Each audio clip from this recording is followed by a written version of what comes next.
Баршаңызға қайырлы күн достар. Бүгін сіздермен бірге сұлыдан печенье дайындаймыз. Ол үшін бізге сұлы қажет. Оны блендерге салып, жақсылап уатып аламыз. Мен 2 бөліп уатып алдым сұлыны. Дайын болған сұлымыздың үстіне ұн қосамыз. Егер сіздерде блендер болмаса, онда сұлыны оқтаумен уатуға болады. Ұнымыздың үстіне қопсытқыш қосамыз. Және де шым-шым тұз саламыз. Барлығын біркелкі болғанша жақсылап араластырамыз.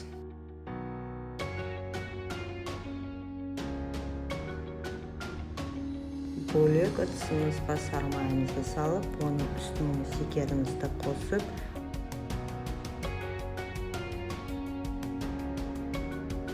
ванилинімізді қосамыз. Барлығын жақсылап араластырамыз.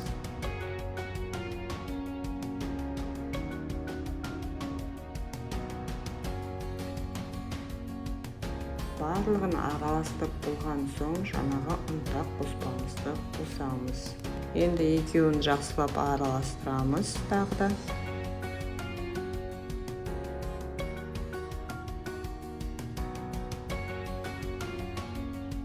Енді үстіне жұмыртқамен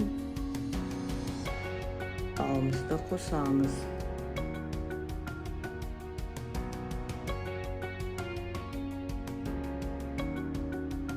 Барлығын жақсылап араластырып, қолға жауыспайтын жұмсақ қамыр илейміз.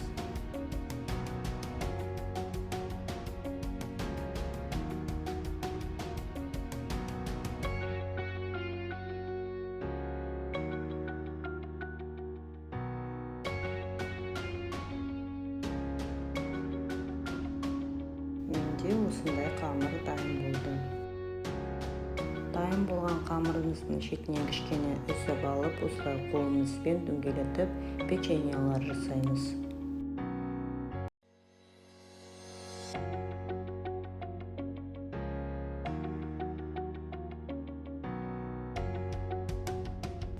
Осылай біртіндеп барлық печеньелерді жасап шығамыз.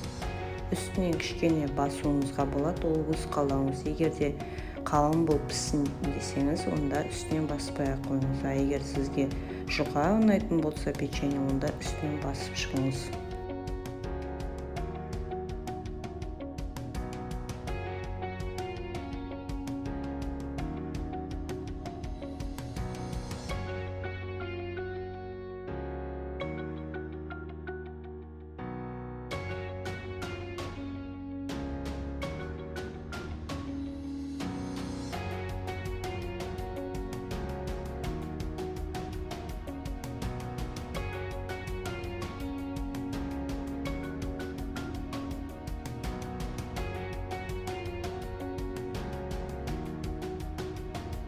Қызып тұрған пешімізде 180 градуста, әркімнің өз пешіне байланысты 15-20 минуттай піседі. Менде 15 минутта пісіп шықты. Егер де сіз жұқа қылып жасасаңыз, онда печеньелер 10-15 минутта пісуі мүмкін. Өз пешіңізге қарай дайындайсыз.